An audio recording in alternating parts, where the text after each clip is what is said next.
Who knows? Hey everyone, welcome back to A Geek's Garage. So today I have a special guest. This is my cousin Sean. Sean knows what he's doing. I don't. He does. So he's going to be helping me out with a lot of the rebuild. I'll just put this out there. Remember, this is an entertainment sort of thing. This is not an instructional video. You do what I do here and your engine explodes, it's not my problem. Not mine either. It's certainly not his. So with that, we're going to go ahead and start putting this thing back together. It's been just over a year since I got the car, started tearing it apart, so it's really apropos that now we're going to start putting this thing back together. So be sure to, before we go on, make sure that you like and subscribe. Please post all your comments down below. Anything that you see might help me out. I really enjoy the comments, and like I say, please be sure to like and subscribe. With that, here we go.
So it's the next day.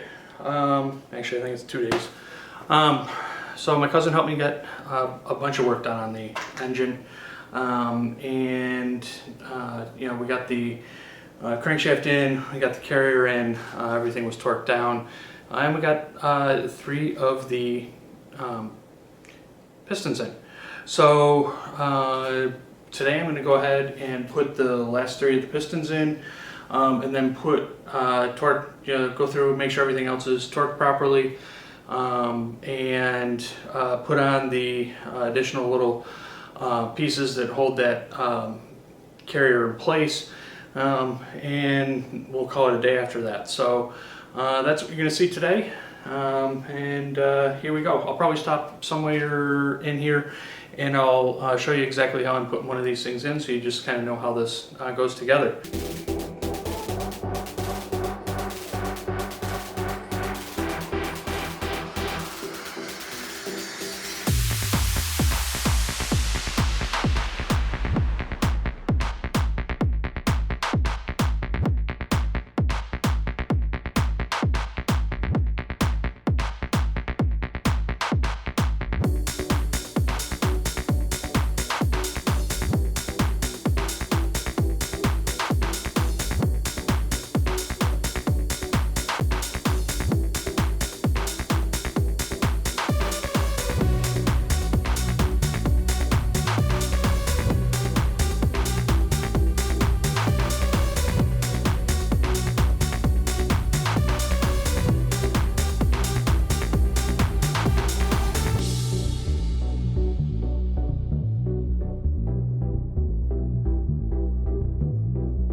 So let's talk a little bit about what I'm doing here. First off, I'm going in and just kind of cleaning out the honed cylinder. And when I was doing that, the rag itself was covered in oil, and then I was also applying a bunch of oil just on my hand and spreading that around on the inside of the cylinder. Once that's done, we set the piston in and make sure that it's aligned properly.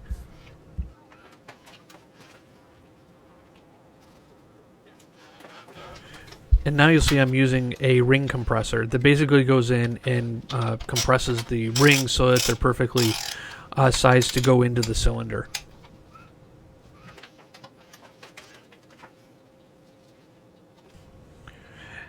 I'm using the back end of a rubber mallet to lightly tap the piston in. You'll notice the first time I did it, it didn't go in real easily, so I stopped and checked and realigned everything in order to make sure that it would go in. Now that the piston's in, we'll flip the engine over and we'll go ahead and finish off the bottom half. The first thing you're going to see me do is apply additional assembly lube to the journal on the crankshaft, and just making sure that it's really covered in there well, because that's really what's going to save it when the engine starts up for the first time with very little oil in it.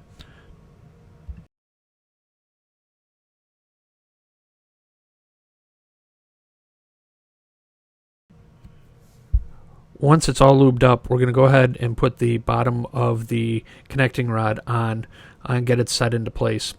The bottom of the connecting rod, for these, they're max speeding rods, connecting rods, and they came with 2 ARP bolts, but they didn't come with any ARP assembly lube, so I did have to go out and buy some ARP assembly lube that was put onto both of those bolts, and we're going to go ahead and get them in there, and then you'll go ahead and you'll see me tighten them down, and as I'm tightening them down, I'm not going to just crank it one all the way down tight. You're going to see me bounce back and forth.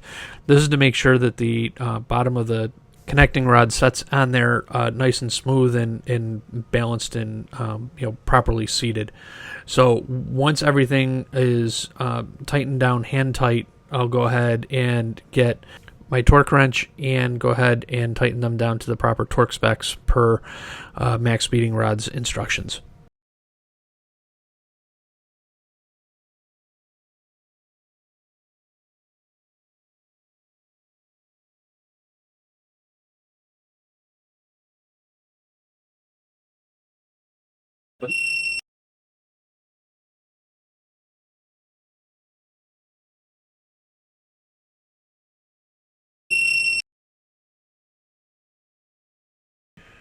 Now that the 5th cylinder's in, let's get that last 6th cylinder taken care of.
All right, so those of you who were paying really close attention towards the end there, you probably saw me spinning the crankshaft and it'd go 99 or 359 degrees around and stop. And so I'd back it up, go the other way, and it'd stop in the exact same spot.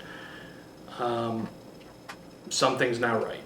I pulled one of the pistons because it sounded like it was the last piston that I put in that it was binding up on.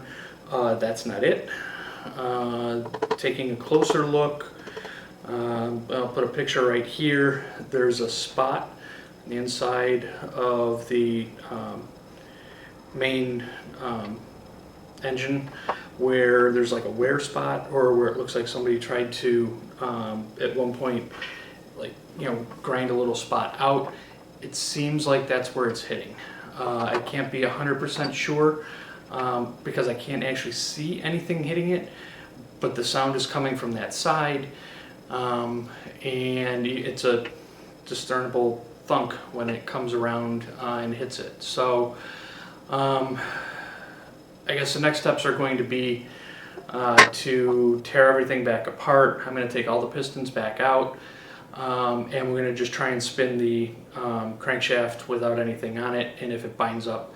Again, one, it'll be easier for me to get a hand in there and kind of see where exactly it's binding up, and then try and figure out what the next steps are from there.